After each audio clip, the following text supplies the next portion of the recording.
Hi, welcome to Happiness PerkM's motoring tip series. Today, my name is Rajiv. This is my colleague and fellow rider Sumit Berry. And today, what we are sharing with you are our experiences of little comfort tips that we have learned over the years. And today, between Sumit and I, we will be talking about our experiences in broadly three categories. One is about rider comfort, which is essential when you are touring for long hours and hundreds and thousands of kilometers. The second is, of course, the bike comfort, which is you carry a lot of luggage. There is a lot of equipment other than what you're carrying on yourself. How do you make that the most comfortable experience? And third, of course, is comfort and partly safety, which is bike maintenance on such trips. So Sumit, welcome once again, and like I mentioned, let's broadly divide it in three parts.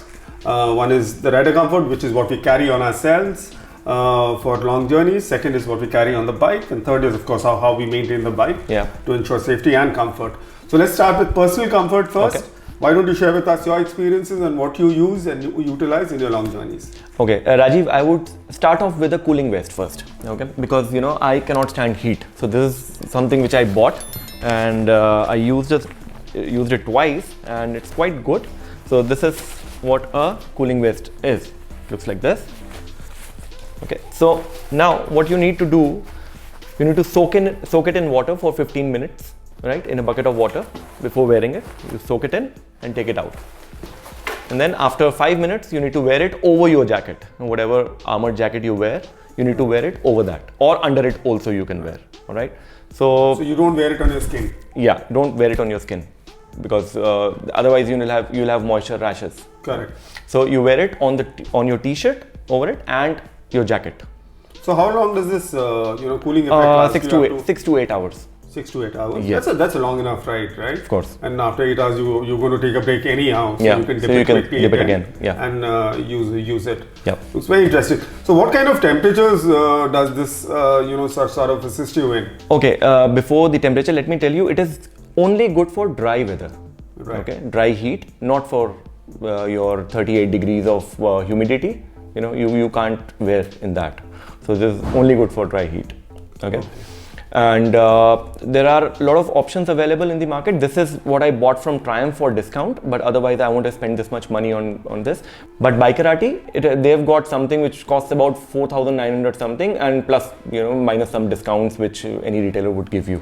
So my question to you is, what is the range and how effective are they at the bottom end and top end? See, somewhere around 3,000 rupees from the lowest end, and goes up till 8,000 rupees. Right. Yeah. Excellent. So this works in the summers, it works in drier places. Yeah. And it seems to be an essential for people who ride 12 months in a year. Absolutely. Correct. So what else do we have? Okay. So I've got a hydration bag here. So I think you can speak better on this. You see, you use this one and I use a Decathlon one. I've got the. So why don't you show us that first? Okay. So guys, this is the hydration bag. For those who don't know what a hydration bag is, this has got a bladder inside in which you can keep a liter of water, and there is a pipe here which stays here on your chest, so that when you're riding and if you're wearing a modular helmet, you can just suck water from it. And you need to wear it just like you wear your backpack. It goes like this. It's pretty simple. Very, very affordable solution. This costs about 1,600 rupees at Decathlon. But of course, if you want more capacity, then you need to go in for slightly expensive ones. Like Rajiv would explain you about this ogio thing. Rajiv, all yours. So my experience, I'd like to share a bit of a background. I was never into carrying anything on my back because I'd ride a long distance, and I always thought it's going to create a problem for me. But I can assure you today, if somebody was to ask me what is that one thing I need to pick from the entire set of things that I carry or I use, this would be the most important. I've got hooked onto it. Firstly, as Sumit mentioned, this is a hydration bag. Just to give you a context, it's a very interesting mechanism that they have on this. So there's a 2-liter bag inside, and it has got 3 different sets of valves, so you can disconnect it at any point of time and it won't let it get wet inside. Secondly, They have extremely high-end insulation inside. Yeah. So I have put water in this overnight and kept it in my fridge, taken it out, put it in the morning. It's lasted me for hours and hours and hours, sometimes 12 hours, and the water stays cold. So that's a huge benefit when you're drying in hot weather. What also happens is when you upgrade to a slightly better piece of equipment, the pipes and the valves are all insulated. So what happens when you're riding long distances and you're in 45-degree heat, the first step that you take from this almost throws you off when you're riding. So it really helps when you have something a little more advanced in terms of the technology. The valves again are very, very solid. In fact, you can buy them separately over a period of time and keep replacing them.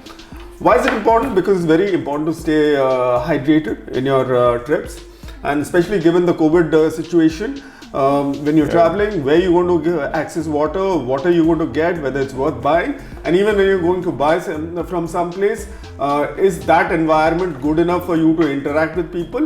So this has become critical for me moving on. But more than that, what really helps me is the storage space. So it has got basically 3 pockets. I'll just show you. One is a felt line pocket. So it's almost like a jewelry box of sorts. So I keep my sunglasses, which are quite expensive, so I intend to keep them safe. I keep my second mobile phone, which I use because when I travel, sometimes I get connection, I don't. So the second mobile phone stays here. The first one obviously is on the mount. And the other back packet is very large. If I start taking out stuff, you'll be scared. Very intelligently done. It's got a fluorescent lining, so there have been lots of situations where it's been very dark in the middle of a ride where I couldn't see what I wanted to search for inside the bag. This works beautifully. And then there are a lot of small, mesh pockets that they've created here, and I can separate. As you can see, I've got medication here, I've got sanitizer here, and it's pretty deep. So there are quite a few other things that go in, and of course my essentials like my wallet and my credit cards and a lot of other things that I need to carry and easily access. If you have got small cameras, everything can come in here, and in one zip it's through. The most interesting part is this has got this large little flexible pouch of sorts, and there's a zipper at the bottom. If you open it, what they technically claim is you can fit a full face helmet in here. I haven't tried it, but it works beautifully. The best piece of technology, why I love this piece, is because of course there is padding, there is mesh. They have created this nice little beams so that your back is comfortable even if you ride for 12 hours straight. These little parts that give your back lower back support. But what is the most important part is they have these swivel buckles. So just to give you a context, I hope you can see it. Once I put it across my chest, when I'm riding, and I do a lot of off-road riding and a lot of trail riding, what it does is it moves with you at all the access points. So there is not any discomfort or at any point of time that you feel that the backpack is becoming a bit of a task rather than actually giving you comfort. So that's I can go on, but that's the long and short of this. So, Rajiv, fundamental question: how many bedrooms are there in it? Oh, this is a 4 BHK penthouse. I'm disappointed. I thought more. Okay, anyway. So this is called the Baha Ogio. It's one of the better ones in the market today. Slightly on the expensive side, but it's worth the investment because it lasts you for a very long time. How much does it cost? This costs somewhere around 8,500. Okay. I always get a deal, a discount. But believe me, it's one of the best investments I've made on my bike since I've got it. So Sumit, that's about the back and how we need to keep our ride comfortable. But what is even more important is our bum. Yes. So give us some tips on that. Okay. So I've got something which is called No More Numb Bum. It's quite funny name, but it's very effective. I use it for long tours. I bought it about 2 years ago, and see, so this is basically an air cushion. It has got blisters inside in which you can fill air through a pump. A pump comes with it. There is a valve here, so you can fill it, and you can mount it on your existing seat, rider seat, and you can probably cover about 1,000 kilometers without any problem in your butt. So this is very essential for me whenever I do long touring. Anything in excess of 300 kilometers, I use this. There is one thing that people need to understand is you should not inflate it completely. You should keep it at halfway, because Right. there are two things. One, you tend to slip if it is too much filled with air. Second, your ride height, it increases. So for a person like me, I feel pain in the neck. Correct. As soon as I Especially get for shorter riders. For shorter- all touring bikes are shorter typically riders, yes, taller. of course. Then there'll be problem. Managing tiptoeing, managing the bike would be difficult for them. But even for taller people, you get even taller, and then the neck will pain. So you should not go all the way with your inflation. So Sumit, seems like a very good solution, but from my very limited knowledge, I know there are different kinds of seats that we have. Yeah. There are air cushions, there are gel cushions. Do you have any advice on that? And what is the price difference that would be there? See, this costed me about 4,500. I'm not much aware about the gel cushions which are available separately, but yes, a lot of people are getting their seats modded. Their stock seats modded. Correct. They take the leather or that whatever that material is. They take it off, then put some more extra cushion, and put silicone pads inside so that it is easier for riding. But I have seen people who are not happier with that either. So this is the thing. So for me, a solution like this, one is you're not changing the ergonomics of your riding position, and of course a lot of engineering goes from the manufacturer's side. Secondly, most importantly, this is a very simple solution. You can put it on, test, take it off. Absolutely. Unlike creating an entire custom seat, paying a serious amount of money, and maybe you're not happy with it. Yeah. And lastly, it's a very convenient and a very cheap solution. Would you agree? Not really cheap. It costs about, in the market starts at about 2,800 rupees. Right. And goes up till 7,000 rupees if you buy the the gel Air seats. Hog or somewhere. Yeah. So it's not really cheap, but it is very helpful. Once you spend the money on it, then perhaps you'll thank yourself that you took the decision. You can't ride without it. Absolutely. And also, one piece of advice from my side that I have experienced myself, I don't know about others. When you ride in the hills, this causes some problem. Oh, because okay. you tend to lose grip, Right. because you mount it with some straps and it goes, left to right. It shifts every now and then. So you cannot shift your weight with that confidence. You cannot lean properly in the hills, which we anyway love doing. Right. Also, if you are wearing rain pants, you might kill yourself on this, So because is this there's no waterproof? grip. This is waterproof. Yeah. Okay. So when you're wearing rain pants, we'll discuss rain pants later, then you tend to lose a lot of grip on this. Right. Then you can't use Okay. it. Yeah. Cool, thank you. We learn a lot. Moving on, what is the next item that you think is critical? To me, this is the game changer device. Oh yeah, absolutely. I And love it's critical to keep it with you at all times. This is the Xiaomi tire inflator. See? So it's easy. You can set your PSI levels. How much do you want it? And once you fit it in on the valve, it shows you the existing PSI level in your tire. It's as easy as this. So you can set the level. It cuts off automatically. So it's quite nice. Costs about 2,300 on Xiaomi's website. Quite nice. Want to have a look? No, I love one of these things. As you know, I do a lot of different kinds of terrain when I ride, and I always have to, change the tire pressure when you're off-road, when you're on rock, when you're in sand. But the moment you come back onto tarmac, you still have 300 kilometers to ride. And then what do? You can't go searching for a petrol pump guy, and in the back roads on the rural roads you don't have a petrol pump guy or somebody who's got a tire inflator. So this really helps in that sense. How long do you have to charge this? How long does it stay charged? What's the story? In my experience, I have inflated about 6 tires with this. Okay. Yeah, well, one of them was car tire. Okay. So it's I'm quite enough. happy. Yeah, it's powerful enough. I'm quite happy with the battery backup. It's quite good, and it has got a micro USB port, so it's easier to charge it through your regular chargers on your motorcycle. On your motorcycle. On your motorcycle, or a power bank as well. Oh, wonderful. It's quite good. You can keep it inside your luggage and connect it with the power bank. So I'm riding for the entire day. I go check into a hotel or stay, a place that I'm staying You can charge it every day. Every day, keep it overnight, and and not every day you are going to inflate tires. Correct. Yeah, so it's quite good. It's portable. It's very small, light, and that's it. And even your children will be happy. It comes with an attachment when you can inflate footballs as well. footballs or basketball. So it's quite nice. Excellent. I love this product. Perhaps I will never go on a tour without this. Makes sense. Excellent. So moving forward, what else? What else do we have? What is the next thing that you need to carry? So Rajiv, next up are the high compression socks. I use it for comfort because when you're sitting for a longer time on a motorcycle, you need your blood circulation to be okay. So I use these. So would you want to explain our viewers more about these? So yeah, absolutely, my pleasure. I also wear a lot of compression, garments. Not just socks, but beyond socks. In the summers, at least, my base layer is always, a compression slacks. I don't have anything specific in terms of motorcycle gear, but I have got Nike Dry Fit that I wear in the summers.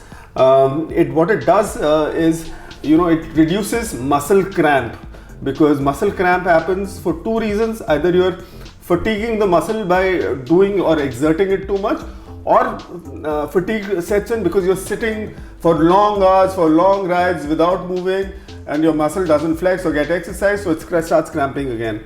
A compression garment basically helps you to relax your muscles and makes it comfortable on longer rides.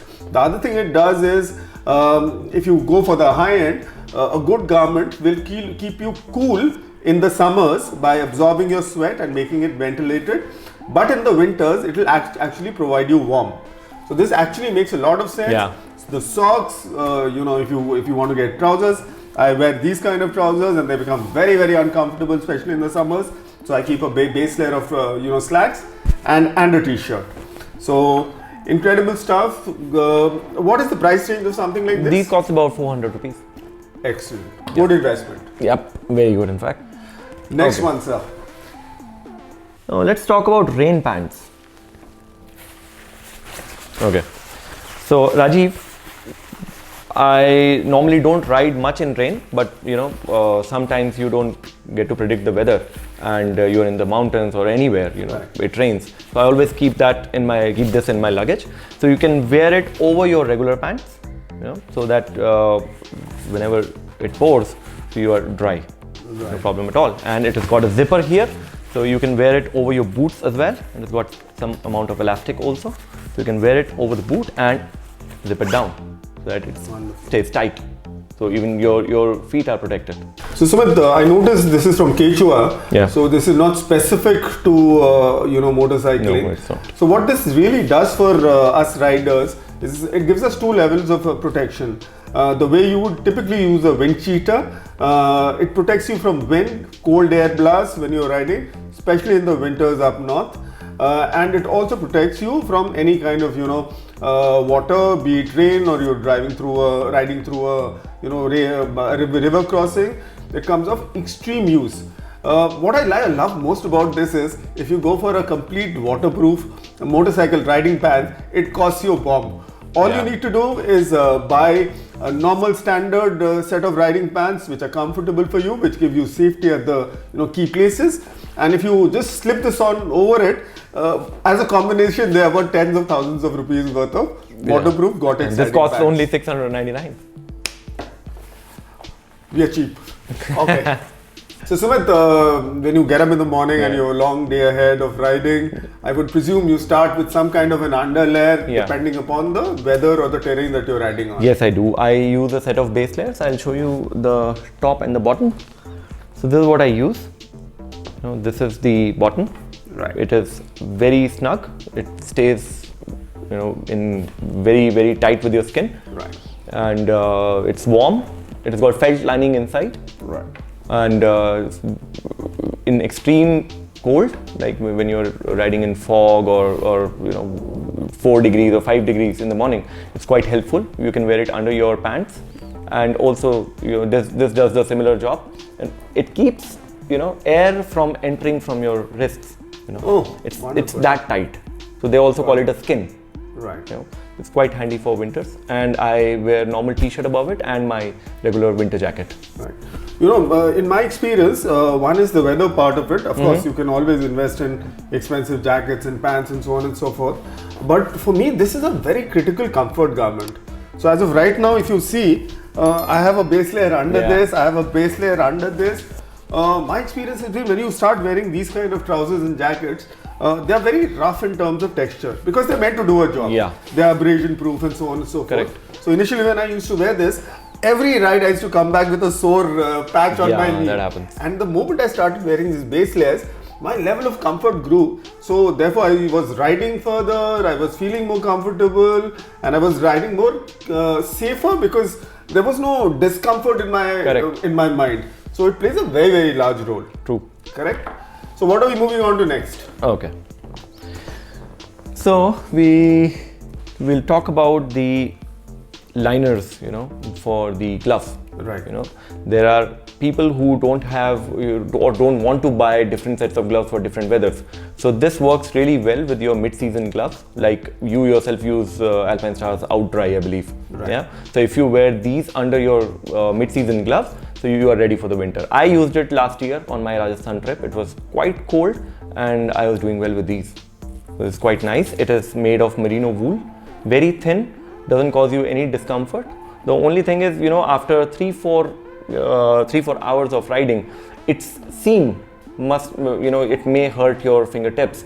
But somebody told me a hack this morning that you can wear it the other way. Yeah, you just reverse it and wear it so that your seam is outside. So Rajiv, would you just demonstrate for our viewers here how to wear this under your glove? Okay, so let me do one better. Yeah. So these are the gloves that I normally use. They are completely waterproof because if it's raining, it becomes very important to have a pair of gloves which is comfortable. And if your fingers don't work, then it becomes a problem.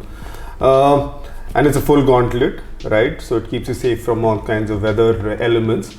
But the problem that I had with this was the moment winter set in, it's not comfortable. I can tell you, winters in the north, it doesn't work at all. And if you go to the hills, your fingers, your tips will start freezing so badly. Yeah. So I thought I'll buy a winter glove, and then I realized winter gloves cost you a bomb. So what I did was, and as you can see, I just added this liner. It's inside. It's pretty much like what Sumit shared with us. This I bought from Decathlon for some on discount for some 350-400 bucks. So it makes this glove with this worth some 16,000-18,000 rupee glove, and it works wonderfully. And the convenience is if I'm riding and I come down back into the planes, and you can always take them off. All I need to do is pull this out. Works wonderfully. Absolutely. So moving on. Let's talk about the neck warmer. You're already wearing it. Let's So talk. yep. So let's explain. You do it, huh? Okay. So what I experience every time when I'm riding, especially in the winters, is that I have a very expensive helmet. I have a few. Yeah. Some of them are expensive. The helmet ends here. Yeah. There is always a chin, strap of sorts in the high-end ones, but they don't deflect the air that often. Correct. And even the most, expensive jackets, they end right here. So when you're riding at, high speeds in a cold climate, this place can make you singularly most uncomfortable. Absolutely. So that's why I invested in something like this. Again, this is from Decathlon. It's not terribly expensive. 160 bucks if I remember correctly. Yeah. The good thing about it is, unlike a standard muffler or a scarf that you put around your face, this has this nice little, equipment where you can press it and pull it and you can tighten it. So in a ride, especially when I'm putting this on, every time I put my helmet, this comes out. Yeah. So this little mechanism helps you keep it in place and not let it bother you.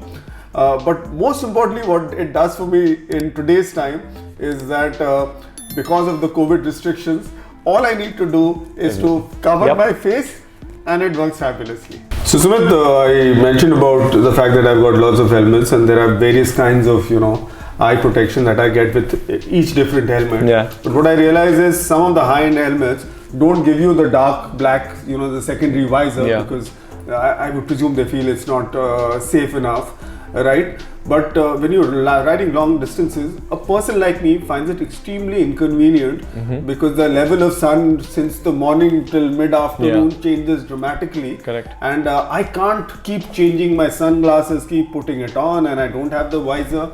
Do you have a solution for that? Yes, I have these. These are called clip-on glasses, which you can wear over your existing spectacles. Let me see. Yeah. These are yellow, but they also come in dark shade, basically for the day, and yellow ones can be used for the night. So this seems to be very convenient. Yeah. Does this come in a set of different colors, or do you buy one at a time? Yeah, you can buy different ones. You can buy One the at a dark time. one at a time, of course. Okay. Yeah. How much does something like this cost? About 500 rupees.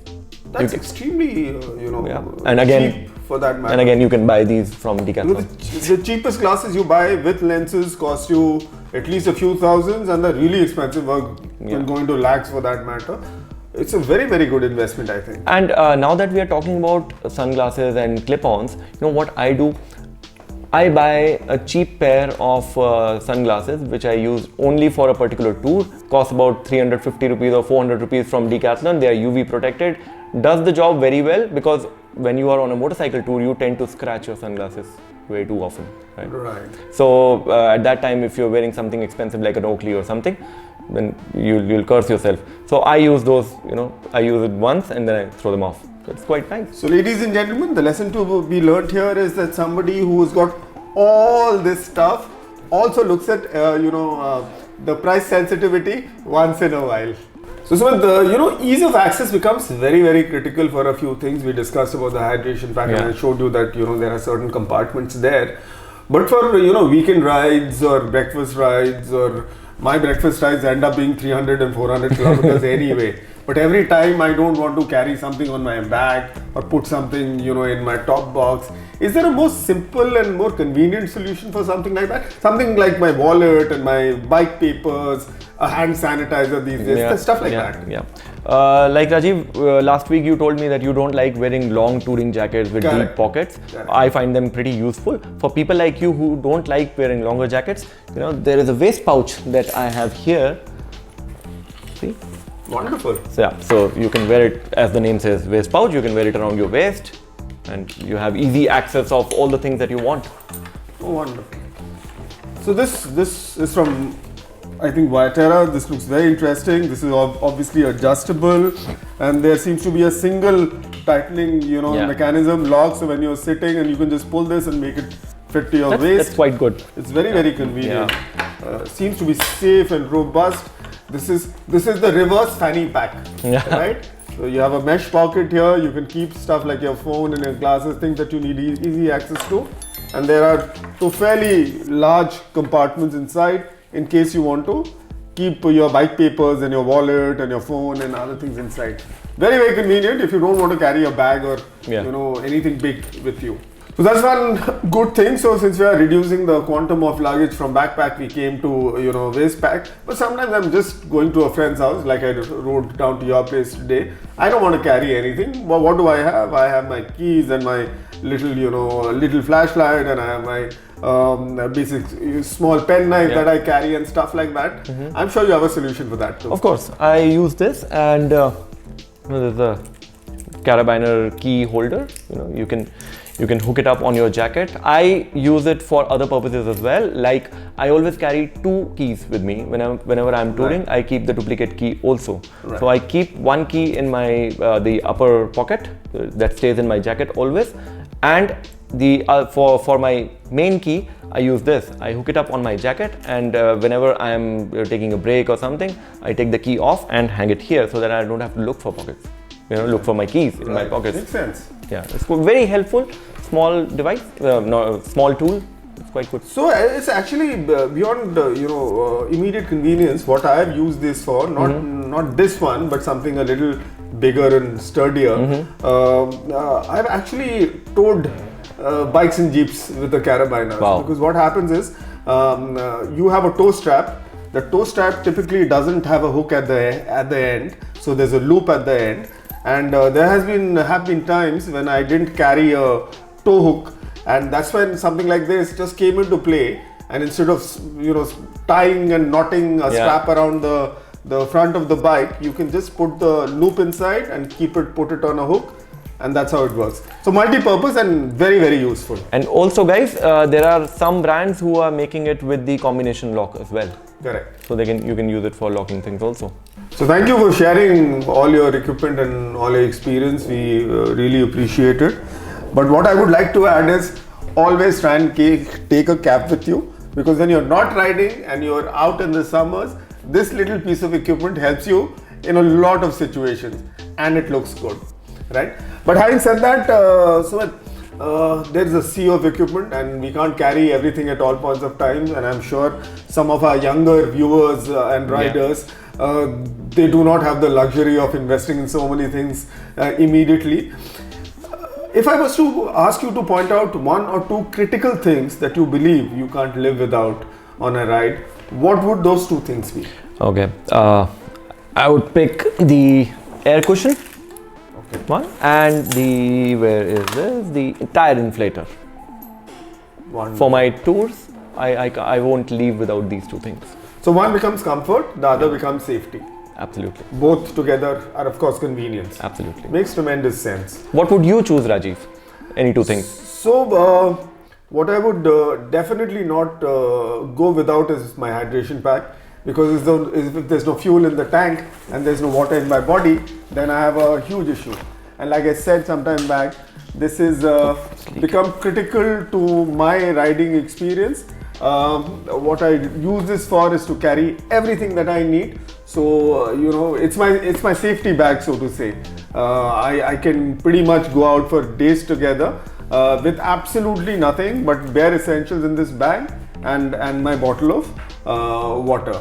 The other thing that I cannot ride without anymore these days, entertainment, convenience and safety, is my Bluetooth headset. So what I would recommend is, ladies and gentlemen, we have a very extensive Bluetooth comm episode as well. So please check out our Bluetooth comm sets episode right here on the link, and I'm sure you'll enjoy it a lot as well. So I hope you enjoyed the little episode that we've put together. This is our personal experience for decades and decades put together, and hundreds and thousands of kilometers. This is in no means a recommendation of any specific gear or any specific brand. This is purely our experience and our intention to share whatever little knowledge and wisdom that we have gained over the years. So with that, I'm sure Mr. Berry has a lot more information in his bag. If you want to ask us more, or if you have suggestions on things that you would want to see, so guys, you can write into to me directly at sumit@happinessperkm.com, or also you can ask questions in the comment sections below. So guys, thank you so much for watching this video. Do not forget to click like, share and subscribe to our YouTube channel, which is also called Happiness Per KM. Thank you for watching.